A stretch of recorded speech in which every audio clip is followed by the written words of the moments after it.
Buenos días a todos. En el capítulo de hoy de mecánica cuántica vamos a hablar un poquillo de las amplitudes de probabilidad y los efectos de interferencia, ¿vale? Para ello vamos a hablar en base a este principio de superposición. Bueno, vamos a comenzar, yo qué sé, suponiendo, por ejemplo, que tenemos dos estados, el psi1 y el psi2, ¿vale? Estos dos estados son dos estados ortogonales y normalizados, ¿vale? Y vamos a suponer que son dos estados propios del observable B con autovalores respectivamente B1 y B2, ¿vale? Perfecto. Vamos a suponer esto en un principio. Bueno, si nuestro sistema estuviese en el estado psi1, ¿vale? Nosotros podríamos calcular las probabilidades de medir un cierto observable A. Vamos a suponer ahora un cierto observable A cuyos estados propios son U sub n y los valores propios asociados a ese estado propio U sub n son A sub n. Si nosotros estuviésemos, por ejemplo, en este estado psi1, tenemos aquí, y quisiésemos medir A, la probabilidad de medir A sería, bueno, como ya sabemos qué tipo de probabilidad es, sería un ket psi1', vamos a llamar, en el que tenemos, que proyectar este ket psi en la base de estados propios de A. Y para eso lo que hacemos es meter un proyector, que es este proyector de aquí, ¿vale? Y, y lo multiplicamos por el psi1. De tal manera que lo que estamos haciendo es representar nuestro estado psi en la base de estados propios de A, que es lo que queremos medir. Esto de aquí sería lo mismo que tener, por ejemplo, un coeficiente C1 multiplicado por U sub n. De tal manera que la amplitud de probabilidad es esta parte de aquí, o lo que es lo mismo, este coeficiente C1.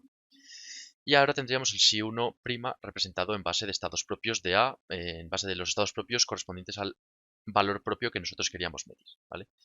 De igual manera, si tuviésemos el estado en psi2 y midiésemos A, ¿vale? La probabilidad, bueno, tendríamos un psi2' y nos acabaría dando un coeficiente 2 por C1. De tal manera que la probabilidad de medir el estado o el valor propio a sub n cuando estamos en el estado psi1 es, como ya sabemos, pues la probabilidad es este valor, o sea, este coeficiente C1 al cuadrado, ¿no? Entonces tendríamos U sub 1 por psi1 al cuadrado y aquí la probabilidad, estando en el estado 2 de medir A sub n, sería lo mismo, pero por el psi2, ¿vale? Estas serían las probabilidades. Perfecto.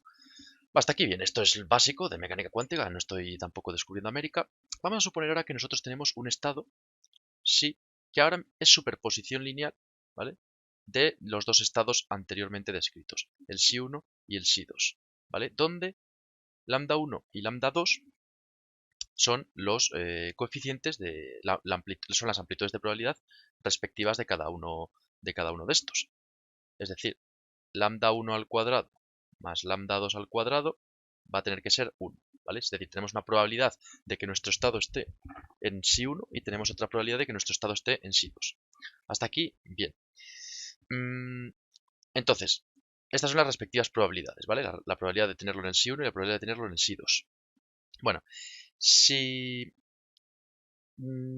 vale, a partir de aquí podemos erróneamente, ¿vale? Podemos erróneamente creer que estos estados forman una mezcla estadística, ¿vale? ¿Qué es una mezcla estadística? Una mezcla estadística es cuando tienes un porcentaje de tus sistemas en un estado y otro porcentaje de tus sistemas en otro estado.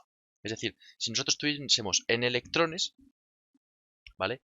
En electrones o n partículas, una mezcla estadística sería suponer que tenemos una cierta cantidad n en psi1 y otra cierta cantidad n en psi2, ¿vale? Una mezcla estadística. Entonces, la idea aquí es, si nosotros tenemos, por ejemplo, una mezcla estadística, vale, vamos a escribir aquí, si por ejemplo nosotros tenemos una mezcla estadística en la que sabemos que el 80% de las partículas están en el estado, o el 80% de lo que tengamos de los sistemas están en el estado psi1 y el 20% de los sistemas están en el estado psi2, ¿vale? Es decir, nosotros tenemos un espacio de estados que es donde nos manejamos en mecánica cuántica, y nos dicen que tenemos un 80% de los estados que están en psi1 y un 20% de los estados que están en psi2. Nosotros podríamos representar esta mezcla estadística como la superposición coherente esta de aquí. ¿Podríamos representar esa mezcla estadística como la posibilidad de tener unos estados en psi1 y la posibilidad, o sea, más la posibilidad de tener otros estados en psi2? Es decir, esta representación es la misma, de tal manera que, por ejemplo, este lambda 1 al cuadrado sea pues 0,8 siguiendo esta expresión de aquí, y este lambda 2 al cuadrado sea 0,2, que serían las amplitudes de probabilidad. ¿Podemos representarlo así? Bueno, la respuesta es, evidentemente, no se puede representar, ¿vale? O sea, nosotros tenemos un estado, en este caso tenemos un estado en superposición, donde tenemos una posibilidad de encontrar ese estado en psi1 o en psi2, pero aquí lo que tenemos es un conjunto de muchos estados, uno en psi1 y otro en psi2, y no podemos representarlo como un ket, o un estado no lo podemos describir con un único ket, un estado mezcla estadística, por decirlo de alguna manera. Esto no se podría representar como un único ket. Entonces, vemos que no se puede representar como un único ket. Ahora la pregunta es, nosotros si quisiéramos calcular ahora la probabilidad de medir a sub n en un estado como este, en un estado en superposición, que ya sabemos que no es igual que una mezcla estadística, si quisiésemos hacerlo, ¿qué tendríamos que hacer? O sea, bueno, digamos que lo lógico parece pensar, bueno, la probabilidad de que salga el valor a sub n será 0,8, que es la probabilidad de tener el estado en psi1, por la probabilidad de que salga a sub n en psi1, más 0,2, que es la probabilidad de tener nuestro estado en psi2, por la probabilidad de que nuestro estado, o sea, en el propio estado nos salga el autovalor 2, ¿vale? Digamos que esa sería un poco el planteamiento lógico que nosotros tendríamos que llegar un poco a plantear, ¿no? Donde cada una de estas probabilidades es lo que hemos calculado antes, esta probabilidad 2 y esta probabilidad 1 de ahí arriba. Entonces, esto sería así. Bueno, evidentemente esto tampoco se puede escribir así, ¿vale? Esto no se puede escribir así, no podemos confundir mezcla estadística con superposición coherente, ¿vale? O sea, aquí nosotros tenemos una superposición coherente, tenemos un estado de una partícula que está en superposición de otros dos estados, es decir, puede estar en uno o puede estar en otro, y aquí lo que tenemos es unas partículas en un cierto estado y otras partículas en otro cierto estado. Entonces, la probabilidad de medir el autovalor a sub n del observable A no es la probabilidad de coger este estado por la probabilidad de que te salga a sub n en este estado, más la probabilidad de coger este estado por la probabilidad de que te salga a sub n en este estado. Es decir, no es esta situación de aquí, porque esto no es igual todo, ¿vale? Entonces, ¿cuál sería la verdadera probabilidad de que te saliese a sub n en un estado en superposición? ¿Cuál sería esa probabilidad? Bueno, la probabilidad de que te saliese a sub n en un estado en superposición es básicamente aplicando el postulado 4, pues el u sub n, que es el ket propio o sea, el estado propio del autovalor a sub n del observable A, y ahora tenemos que meter, o sea, el bra, perdón, este es el bra, y ahora tenemos que meter el ket asociado a esta superposición coherente, el ket entero. De tal manera que una vez que metemos este ket entero, lo que obtenemos es lambda 1 por 1 psi 1 más lambda 2 por 1 psi 2. Todo esto al cuadrado. Y si desarrollamos esta expresión al cuadrado, lo que obtenemos es el módulo de lambda 1 al cuadrado por la probabilidad de obtener a sub n en el ket 1 más lambda 2 al cuadrado por la probabilidad de obtener a sub n. ¿Qué diréis? Esto de momento es lo mismo que esto. Pero obtenemos un tercer término, que es dos veces la parte real de ¿qué? De lambda 1 por lambda 2 conjugado por el bra u sub n por el ket psi 1 por el bra u sub n por el ket psi 2 conjugado. Y esto de aquí, este tercer término, son las interferencias. Son las interferencias que se producen, por ejemplo, cuando enfocamos dos haces de luz coherente. Son las interferencias. Es decir, nosotros no podemos expresar la probabilidad de obtener un cierto valor en una superposición coherente como esta, no podemos expresarla como la probabilidad de tener nuestro estado en el Si1 por la probabilidad de que salga el valor en Si1 más la probabilidad de que nuestro estado esté en Si2 por la probabilidad de que salga el estado en Si2. Eso es efectivamente correcto, pero además hay que añadirle un término de interferencias, que es este de aquí. Un término de interferencias, que es lo que efectivamente nos va a fastidiar y es lo que efectivamente contradice un poco la mecánica clásica, porque en la mecánica clásica sí que sería este valor estaría correcto, pero en la mecánica cuántica tenemos términos de interferencia, ¿vale? Entonces, muchísimo cuidado con esto. Puntos clave antes de que continuemos: tener en cuenta que una mezcla estadística no se puede representar como un ket en el que representemos un cierto número de valores en el Si1 más un cierto número de valores en el Si2, es decir, no es lo mismo. Aquí tenemos, o sea, no podemos representarlo como un único ket, como un estado único en el que tenemos eso ahí. No podríamos representarlo, ¿vale? Porque esto es directamente un estado donde ese estado se encuentra con una cierta probabilidad aquí y con otra cierta probabilidad aquí, ¿vale? No es lo mismo, es decir, no es igual. Y luego el planteamiento de las probabilidades. Un ejemplo así concreto, muy rápido que podemos hacer. Bueno, imaginemos que tenemos un haz, ¿vale? Esto es el eje Y, esto es el eje Z y esto es el eje X. Imaginemos que tenemos un haz de luz polarizada en la dirección E, ¿vale? En la dirección E, de tal manera que esto sea pues 1 raíz de 2 E sub X más E sub Y. Esto es vector, vector, vector, ¿vale? Imaginemos que tenemos esto. Bueno, digamos que no sería absurdo, ¿vale? En este caso tenemos esto, es decir, tenemos un estado que está en superposición con el estado X y EY. Sería absurdo pensar que lo que tenemos son n medios, o sea, imagínate que tenemos un haz con n fotones, están aquí, en este estado. Sería absurdo pensar que n medios fotones están en E sub X y que n medios fotones están en E sub Y. No tendría sentido, es decir, los n fotones están en un estado que es E, donde ese estado está en una superposición de X y Y, es decir, luego cuando mides, efectivamente te puede salir pues que el estado está en X o en Y, pero está en un estado E, no está en la mitad en X y la mitad en Y, ¿vale? Entonces, imaginemos que ahora colocamos nosotros imaginemos que colocamos aquí un analizador, ¿vale? En un estado que sea E', siendo E' ortogonal al estado E, ¿vale? Bueno, sabemos que efectivamente los n fotones en el estado E no van a pasar, porque si es un estado perpendicular a E, efectivamente los n fotones que haya en el estado E no van a pasar por E', no van a pasar.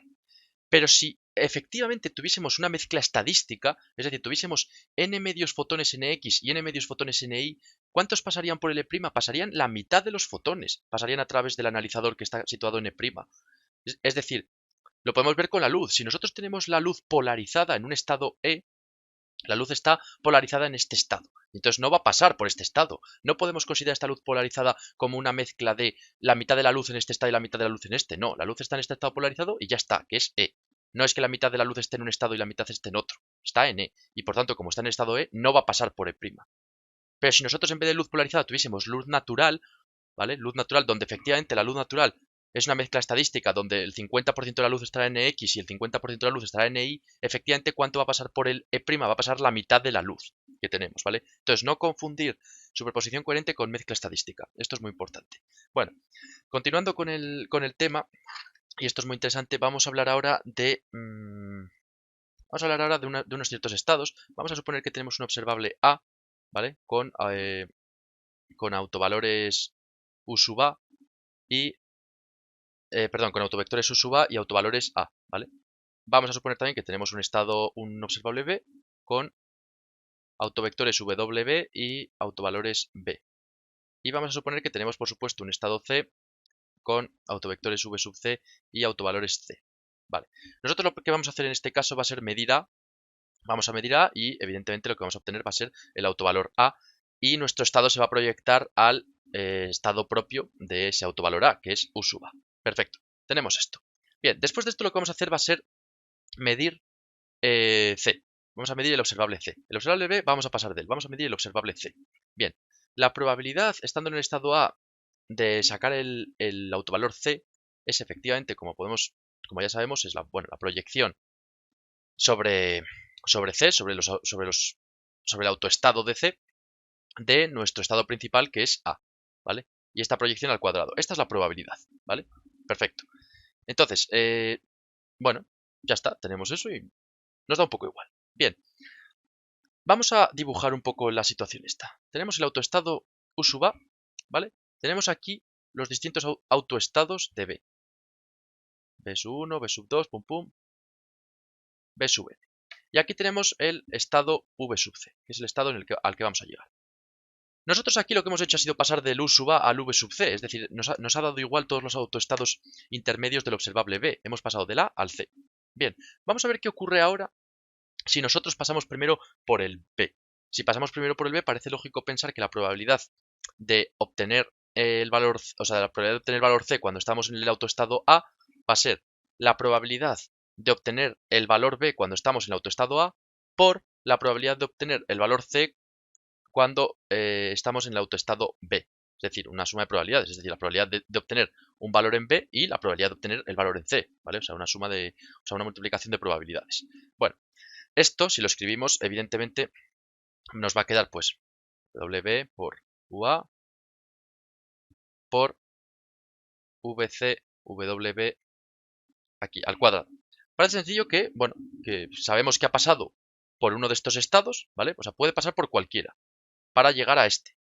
Sabemos que en este caso nosotros teníamos el autoestado UA, ha pasado por uno de estos de B y luego ha llegado a uno de C. Esta es la probabilidad.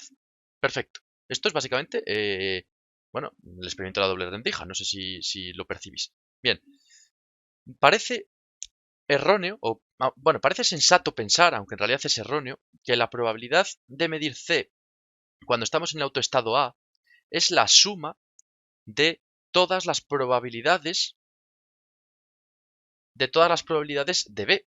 Es decir, podríamos pensar que efectivamente en el primero nosotros pasamos por 1 y llegamos, pero en este, o sea, en el segundo experimento, pero en el primer experimento en el que no pasamos por ninguno de estos, es decir, medimos A y luego medimos C, parece sensato pensar que, bueno, la probabilidad esta de medir, o sea, de proyectar nuestro estado U sub A sobre V sub C es también la suma de todas estas probabilidades que tenemos aquí, es decir, de todas estas probabilidades, porque no sabemos por cuál ha pasado, de todas, por esto. Es decir, parece sensato pensar esto.